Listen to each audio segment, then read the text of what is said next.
पर टोले के टोले उमड़ आते थे। उनके वंदे मातरम के नारों से उनके खून में आने वाला 5 डिग्री का तूफान अंग्रेजी शासकों की जड़ों में तूफान ला देता था। तब लोग मर जाते थे, मिट जाते थे, फांसी चढ़ जाते थे, तो वो भी अपनी देशभक्ति साबित कर रहे होते थे, क्योंकि ये उस दौर के समय में देशभक्ति की कसौटी हुआ करती थी। उसके बाद 62, 65 और 71 के युद्धों में अपना सुहाग गंवा देने वाली औरत जब घर के हालात ऐसे हो जाया करते थे कि प्यार भी भरपूर गया, मांग का सिंदूर गया, नन्हे नन्हे हालों की लंगोटियां चली गई, छोटी छोटी बेटियों की चोटियां चली गई, बाप की कमाई गई, भाई की पढ़ाई गई, ऐसा एक विस्फोट हुआ कि पता ही नहीं चला की बोटियां ही जल गई, बोटियां ही जल गई। अच्छे से आपके लिए कोई काफी बड़ा है साहब, आपके लिए कोई काफी बड़ा है साहब, वाले हालात पैदा हो जाने के बावजूद भी एक माँ अपने बेटे को सरहद पर दुश्मनों की धज्जियां उड़ाने के लिए भेज दिया करती थी और उसे पत्र लिखाकर भेजा करती थी कि अम्मा ने खत लिखा है बड़े ही चाव से, कि अम्मा ने खत लिखा है बड़े ही चाव से, पुत्र मेरे तुम ना घबरा जाना, 1 इंच भी पीछे मत हटना, चाहे इंच कट जाना, चाहे इंच कट जाना। इस तरह पूरा परिवार अपनी देशभक्ति साबित कर रहा होता था। तब देश बलिदान मांगता था, तब देश लड़ जाने को कहता था, तब देश मर जाने को, मिट जाने को, फांसी चढ़ जाने को कहता था। परंतु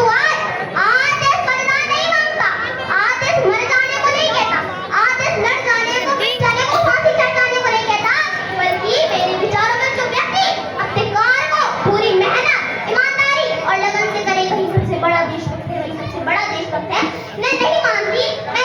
कि अपनी फेसबुक और व्हाट्सएप की टीवी को 3 रंग में रंगना ही देशभक्ति है। अगर आप कहेंगे कि साल 2 बार में हाथ में तिरंगा ले लेना देशभक्ति है, तो मैं पूछना चाहूंगी कि फुटपाथ पर रहने वाला वो बच्चा ट्रैफिक की छांव में दंगे में हाथ में तिरंगा लिए बेच रहा होता है, तो क्या आप इसे उसकी देशभक्ति कहेंगे? ये उसकी देशभक्ति नहीं, ये उसकी पेट की भूख की शक्ति है जो उसे ऐसा करने पर मजबूर कर रही होगी, क्योंकि ना वो मस्जिद को जानते हैं, ना वो सिवालों को जानते हैं, ना वो मस्जिद को जानते हैं, ना वो सिवालों को जानते हैं, जो पेट के भूखे होते हैं, ना वो केवल भोजन करने वालों को जानते हैं, भोजन करने वालों को जानते हैं।